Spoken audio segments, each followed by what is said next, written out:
Hello guys, কি অবস্থা তোমাদের? আশা করি তোমরা সবাই অনেক বেশি ভালো আছো। তো স্ক্রিন দেখতে পাচ্ছ, পিসির মাউসের মতো একটা আইকন দেখা যাচ্ছে। তো এই আইকন দিয়ে এবং তোমরা অ্যান্ড্রয়েড ফোন দিয়ে কীভাবে গেম প্লে করবে, তো আজকে সেটাই দেখাবো। প্রথমে লাগবে হচ্ছে তোমাদের এটি কিবোর্ড, তো আরেকটি লাগবে হচ্ছে মাউস। তো আজকে ভিডিওটা হচ্ছে আমি অত কিছু বিস্তারিতভাবে দেখাবো না, আজকে শর্টকাট দেখে দিচ্ছি। তারপর লাগবে হচ্ছে তোমাদের একটি মাউস আর কিবোর্ড। তো কিবোর্ডটির প্রাইস নিয়েছে আমার কাছে 350 টাকা, আর মাউসটা নিয়েছে 250 টাকা। এই আমি একটু দেখাচ্ছি কীরকম।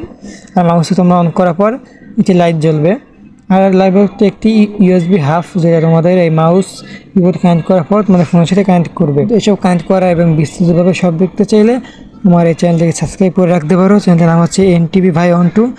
এই হচ্ছে তোমাদের ইউএসবি হাফ, যে ইউএসবি হাফটার দাম হচ্ছে 350 থেকে 450 টাকার ভিতরে পেয়ে যাবে। আর এটা হচ্ছে ওটিজি, যাদের ফোনে ওটিজি আছে, আর যাদের ফোনে তোমাদের ওটিজি যাদের ফোনে আছে তারা তো চালাতে পারবে ওটিজি দিয়ে। আর যাদের আছে তোমাদের টাইপ সি, তাদের টাইপ সি লাগবে। টাইপ সি আমার ফোনে 20 থেকে 30 টাকা পেয়ে যাবে। ওটিজি তোমাদের পেয়ে যাবে হচ্ছে 40 টাকার ভিতরে। তো আজকের মতো এটুকু ছিল, দেখা হবে নতুন কোনো ভিডিও, তখন বলতে